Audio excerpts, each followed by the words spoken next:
여러분, 이번 시간에 법원과 신의 성실의 원칙, 권리 종류 등에 관한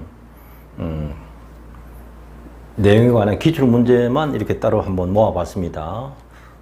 이 책은 21회부터 29회까지 총 9회분입니다. 그러니까 약 360문제가 들어가 있습니다. 그래서 이 문제만 잘 숙지하고 이해만 하고 있어도 이와 유사한 문제는 거의 다 해결할 수 있습니다.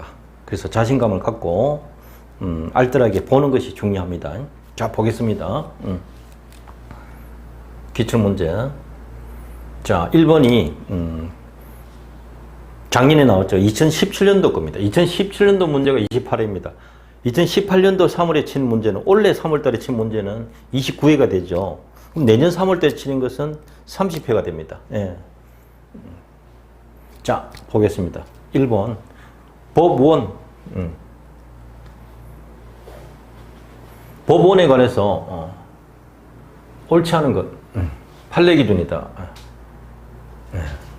세 가지 지적해야 되죠. 법원, 그리고 틀린 것. 판례 기준 판단하시라. 자, 보겠습니다. 사회생활 규범이 관습법으로 승인되었다. 그것을 적용해야 할 시점에 전체 법질서에 부합하지 않는다면 효力없다 해야 되죠. 효力있다 하면 틀리죠. 우리 관습법 할 때 제가 설명드렸잖아요. 1번이 바로 답이에요. 그래서 제가 말씀드린, 설명드린 이 민법 기본 내용을 정확하게 이해하시는 것이 중요합니다. 그러면 금방 찾을 수 있어요. 금방 확신을 얻었을 거예요. 느꼈을 거예요, 여러분. 자, 그 다음 두 번째 볼까요? 법원은 관습법의 전부를 알 수 없는 경우 제외하고 당사자 주장 증명 없어도 관습법을 직권으로 확정해야 된다. 맞습니다. 이 문장 꼭 주의하셔야 되는 것이요. 관습법의 전부를 알 수 없는 경우는 제외한다. 모르는데 어떻게 적용하겠습니까? 그렇지만 안다면은 당사자 주장 증명 없이도 직권 적용해야 됩니다. 이걸 반대 해석해 볼게요. 그러면 관습법을 직권 적용해야 됩니다. 이렇게 말할 수 있죠. 법이니까. 관습법은 법이니까. 직권 적용해야 됩니다. 근데 여기 논리적으로 하나 빠졌죠. 법인 건 맞는데 직권 적용해야 된다. 이 사이에